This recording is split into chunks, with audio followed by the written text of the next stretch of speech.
Good morning. I am making a dandelion salve today. And so right now I'm out in my yard picking dandelions. And there is just something so peaceful about coming out here.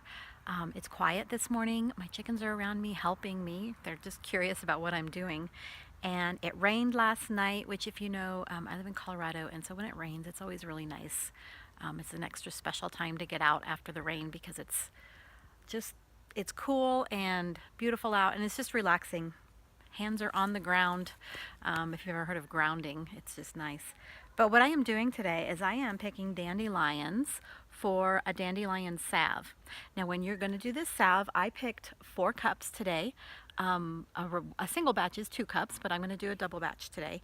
And so what you need to do is just pick your dandelions. You just pick the heads. You don't need the whole stem and everything. If you are doing something like making jelly, that's when you have to pull all those yellow petals out. For the salve, it's really nice. You don't have to do that. Just pick the heads, put it in your container. Let me show you what I have here. And you want to just kind of pack it down a little bit. It doesn't need to be like smashed really hard, but you don't want it all nice and airy and fluffy. You want to make sure you have a full 2 cups. So anyway, after that, I'm going to spread these out on a tray in the house, and I'm just going to let them dry a little bit because they are a little bit moist.